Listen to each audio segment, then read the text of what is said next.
Hello friends, welcome to my channel Quiz and Storyline. Today, we are going to talk about a story that begins with two friends who make a bet that whoever can live for 100 days without any possessions will win 14 million rupees, which is about 117 million. One day, one of the friends shares a story about his great-grandparents, who owned just 57 things. During World War I, they lost everything. Later, his grandparents owned 200 items, but when Hitler came to power, they lost it all again. His parents had 650 things in total, and yet they were happy. Today, an average person has about 10,000 things and the freedom to live as they wish, yet we remain trapped in the cycle of buying more and more. Anyway, we then meet Paul, a developer who wakes up to a sweet voice of a girl. But this isn't a real girl, it's a virtual assistant, whose voice Paul himself programmed. Meanwhile, on the floor below Paul lives his best friend, Tom. Today was the big day as they had an important interview, but Paul was still lying in bed. Tom quickly helped him pick out clothes and shoes from his countless options and got him ready. They rushed out of the house, and when they arrived at the interview, they saw that, just like them, there were thousands of geniuses, each believing their invention was the best. They managed to impress David, the owner of the company. But after that, the two had a little fight because Tom had made some changes to the presentation without telling Paul. The two went to celebrate at a nightclub, but Paul couldn't forgive him. A little while later, Paul drank too much, and in his drunken state, he made a bet with Tom that whoever could live for 100 days without anything would win. One morning, when Paul woke up, he realized he wasn't wearing any clothes. He had no memory of what had happened the previous night, but Tom filled him in on everything. Tom reminded him that, according to their bet, the loser would have to give half of their belongings to the winner. Now, all they had left was the key to a storage unit, from which they could only take one item per day. Every day, they would walk barefoot to the storage unit, while people on the street looked at them in surprise.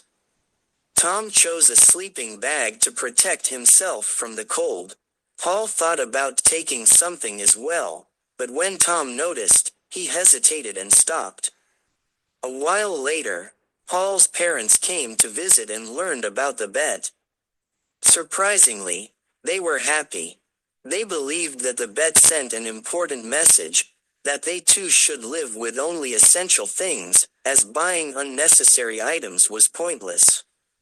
A week went by, and Tom and Paul had collected a few essential items.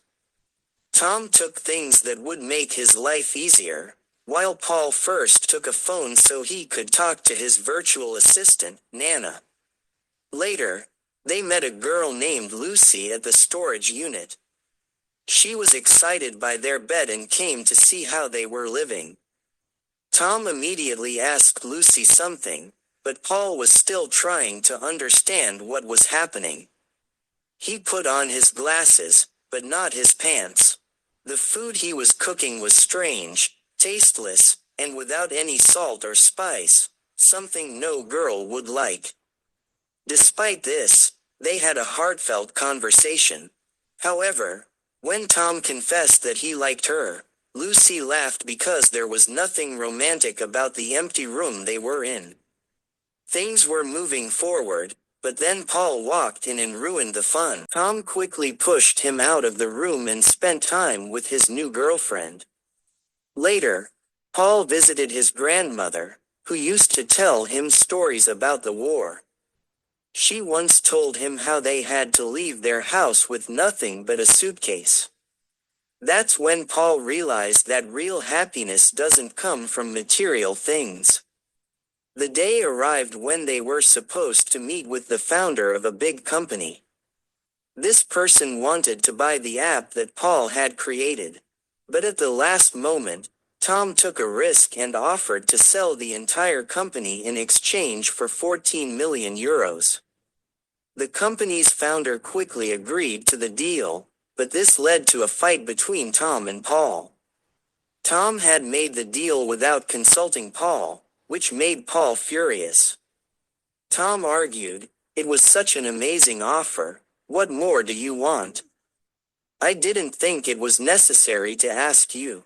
Their argument escalated to the point where they started slapping each other. In a fit of rage, they changed the bet and put the entire company on the line. Whoever won would own the company and receive the 14 million euros.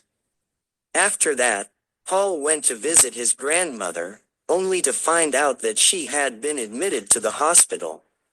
When he returned, his parents informed him that they were planning to send his grandmother to a nursing home. This upset Paul deeply. When his mother tried to give him money, he flatly refused. Even though no one was watching, Paul still didn't take the money because it went against his principles.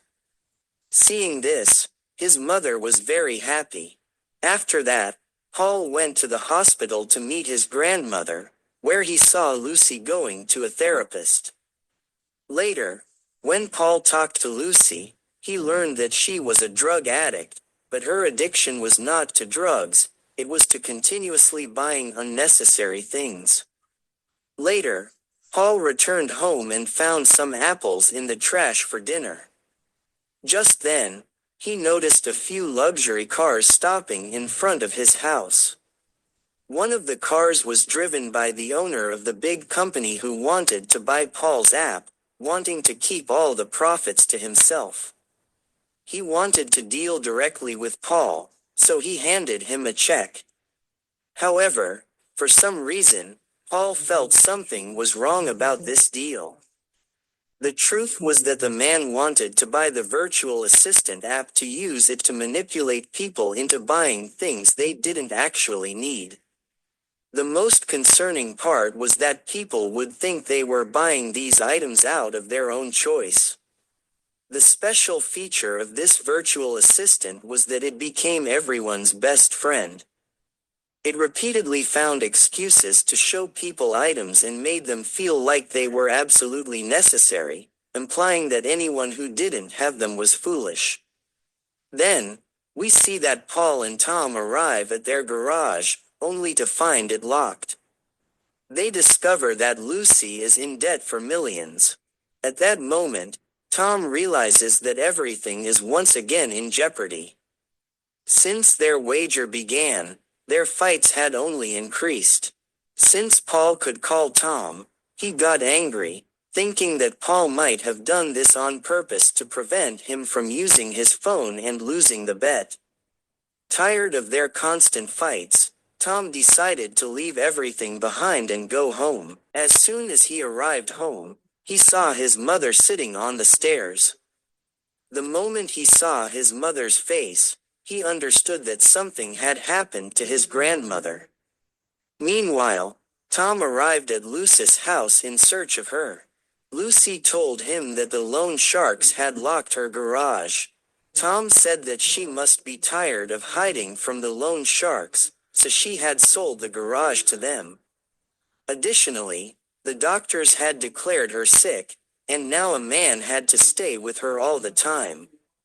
Tom told Lucy that he had won the bet and would pay off all her debts. When Tom returned home, he found that Paul had returned all his belongings. Tom was surprised to hear that no one had seen Paul come and go. When he went to meet Paul's parents, his father mentioned that Paul might have gone somewhere. Upon hearing this, Tom immediately searched for Paul and reached California. There, Paul was living by a river. When Tom arrived, Paul was astonished to see him. They openly discussed their disputes and ended their grievances while wrestling in the mud.